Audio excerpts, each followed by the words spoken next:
Finally दोस्तों हम महाराज जी की कुटिया में आ गए हैं। ये देखिए महाराज जी की कुटिया है जो सरपत और कांसे से बनी हुई है।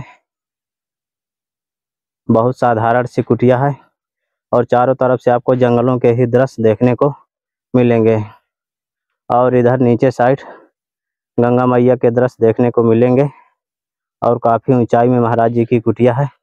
और ये कुटिया का महाराज जी की कुटिया का प्रवेश द्वार है, आप देख सकते हैं। तो आइए चलकर देखते हैं महाराज जी क्या कर रहे हैं। सीताराम महाराज जी जय हो। और इधर महाराज जी क्या बनाए हैं? ये जो है तो धुना उना वाला है, इसमें बैठ कर के तपस्या करने की, ये बैठा है महाराज जी। हाँ, हवन करने के लिए। और इधर आपका धुना है। हाँ, देखिए दोस्तों महाराज जी का धुना जल रहा है, देख सकते हैं। और महाराज जी खाने की बनाए हुए हैं और कुछ घड़े भी रखे हुए हैं अपने घर में।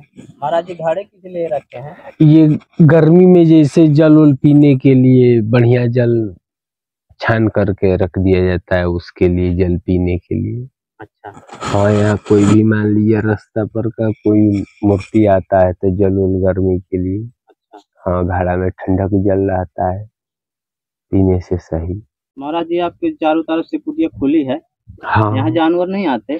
अच्छा, जानवर क्या है जी, हल्का फल्का आड़बेड़ है और इससे जानवर नहीं पहुंच पाते। जानवर कोई विशेष ना है, यहाँ घेरा हुआ है ये कांटा से आसपास में, और इसमें जानवर का उतना कोई विशेष ना है। ज्यादा अगर जानवर आएंगे तो फिर इसकी व्यवस्था किया जाएगा।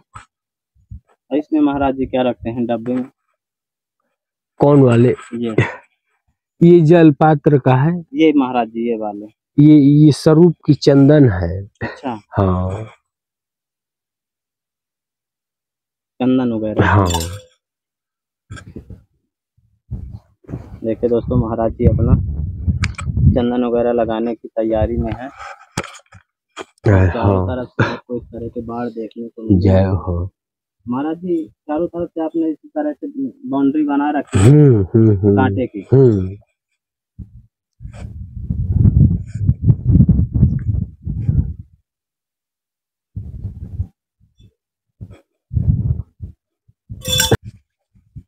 काहे की कुटिया है महाराज जी?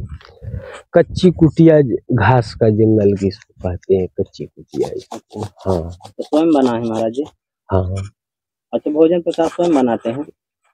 हाँ, अपने से बनाता हूँ। तो मतलब रोज बनाते हैं कि एक टाइम पाता हूँ? एक टाइम। हाँ, शाम के टाइम बनता है। क्या महाराज? शाम का चाहे कभी भी एक टाइम। अच्छा। हाँ, एक टाइम कभी भी पाले, शाम और सवेरे कुछ भी ना। मान लीजिए जैसे अगर शाम का अगर पाया जाए, कहीं दिन दोपहर में ही खराब हो सकता है, बारिश का अनुभव हो सकता है, चाहे ठंड बढ़ सकता है, तो सवेरे भी प्रसाद बना करके भोग लगा के पा सकते हैं। अगर मान लीजिए नहीं तो बढ़िया अगर मौसम और समय है तो फिर एक टाइम तो कभी का भी है। एक टाइम वो प्रसाद जो अन्न का भोग लगाते हैं और एक टाइम जो शाम का होता है तो आरती पूजा उसी का मीठा का भोग लगा देता हूँ, बस हो जाता है। ये बात है जी, अपने के ना भी बनाए तो अपने के तो चाहे तो अगर कोई मूर्ति चाहे तो रोज ही लिया करके कोई प्रसाद अगर देने लगे और पाने लगे 2 टाइम ना, लेकिन फिर ठाकुर जी के क्या हो सकता है, उनको तो भोग लगाना ही पड़ेगा।